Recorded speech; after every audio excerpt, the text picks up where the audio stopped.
বাংলাদেশ জামাত ইসলামী জিন্দাবাদ জিন্দাবাদ জিন্দাবাদ জিন্দাবাদ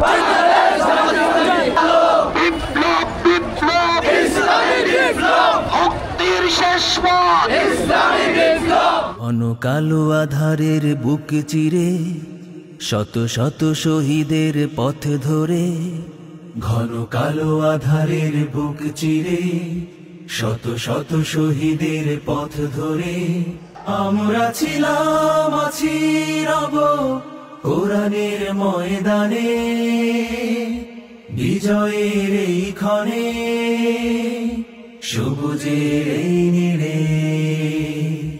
ঘন কালো আধারের বুক চিরে শত শত শহীদের পথ ধরে, ঘন কালো আধারের বুক চিরে শত শত শহীদের পথ ধরে আমরা ছিলাম আছি রব কোরআনের ময়দানে, বিজয়ের এই ক্ষণে সবুজের এই নীড়ে।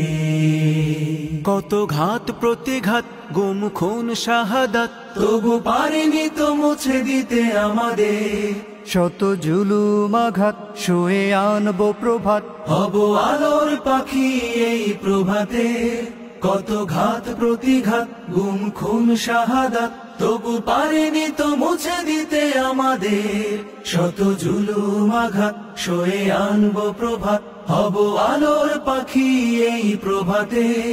তাই আমরা ছিলাম আছি রব কোরআনের ময়দানে, বিজয়ের এই ক্ষণে সবুজের এই নীড়ে। এখনো তো আছে কত কাজের বাকি, নেই নেই নেই কোনো বিশ্রাম।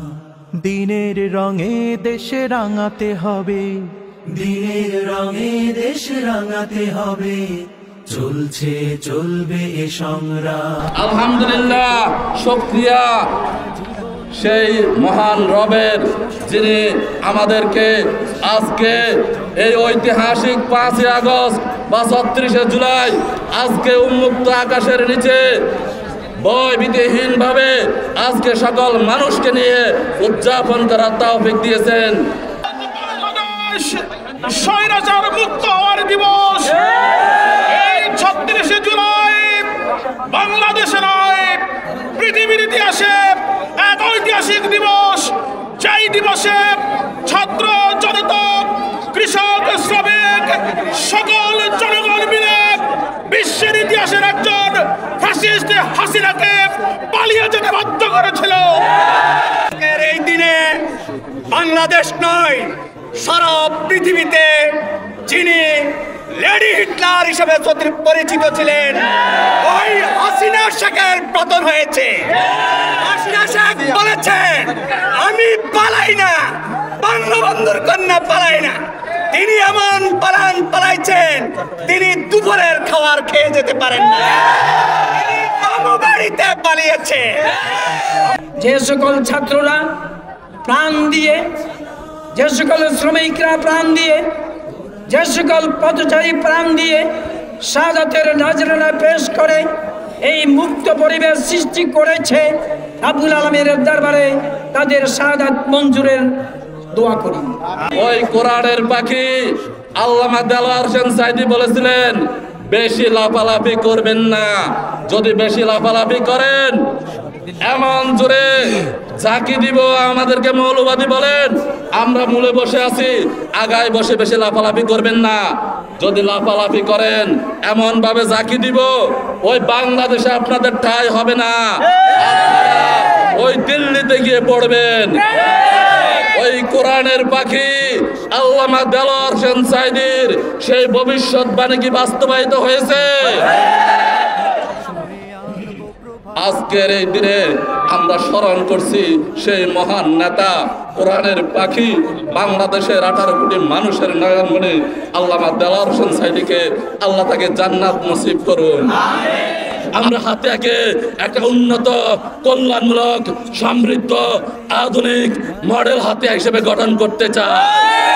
আপনারা কি আমাদের সাথে আছেন? আপনারা কি লড়তে রাজি আছেন?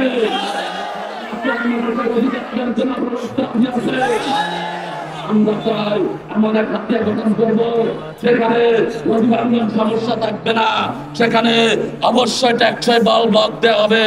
আমরা এমন এক হাতিয়া গঠন করব যেখানে যাতায়াত সমস্যা থাকবে না, অবশ্যই একটা নয় 2টা ফেরি 3টা ফেরির সেখানে ব্যবস্থা করা হবে ইনশাআল্লাহ। ওই হাতিয়ার মানুষের স্বাস্থ্য সেবার কষ্ট থাকবে না, হাতিয়াতে 250 শয্যা বিশিষ্ট হাসপাতাল প্রতিষ্ঠা করা হবে ইনশাআল্লাহ। হাতিয়াতে একটি আধুনিক হাতিয়া গড়ার জন্য আল্লাহর আইন এবং সৎলোকের শাসনের উদ্দেশ্যে জামাত নেতৃত্বকে এ দেশবাসীর খেদমতের সুযোগ দেওয়ার জন্য আহ্বান জানিয়ে আমি আমার কথা শেষ করছি। তার সাথে সাথে আজকের এই গণমিছিল ও সংক্ষিপ্ত সমাবেশের সমাপ্তি ঘোষণা করছি।